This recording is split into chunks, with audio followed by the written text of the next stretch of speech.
Kamaratu ina godhechu waddinyoota baay'ee kan namoonni argine kan inni qofaa kootti horadhee wajjin jiraachaa ture Finfinnee keessa. Mee sirba kee kan biraa keessa tokko naa jedhime. Jaalaltii abdiin murtu kabaja sodaan dhiiftu. Jaalaltii abdiin murtu kabaja sodaan dhiiftu. Abdii jaalala kee kabaja sodaateetii nan dhukadhee gubadhee waan darbee yaadadhee waan darbee yaadadhee waan darbee yaadadhee. Laal margee tu bontu shaggee jimma.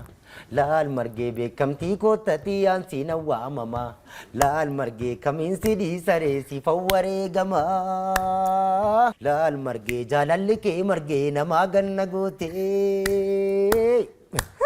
Akka darbee sa yaadadhu ankeetii nama raarfadhu si yaadaatan olee bulee ansiin irraanfannee takkaalee akka darbee sa yaadadhu ankeetii nama raarfadhu. Sirboota akkana jedhanis kan qabu. Waaw, sagaleen kee akkanitti bareedu. Beektamte garuu? Sagalee bareedaa qaba. Akka malee.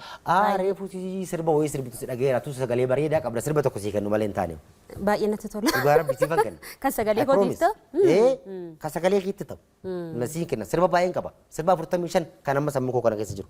Kanaan waraqata tokko malee akkasumatti gargar banadhee dubbisuudhaan amma asuma taa'ee sirbu.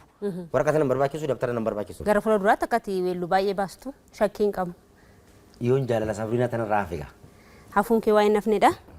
Amma immoo gidduutti hordoftoota keenyattis kan himnu sittis kan himnu keessumaa addaa tokkodha kan nuti qabnu. Keessumaan keenya garuu keessaatti ol seenti walumaan kan ilaallu taana jechuudha. Keessumaan keenya eenyu laata?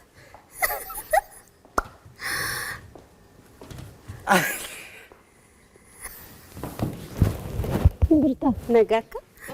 Sabrii nagaa.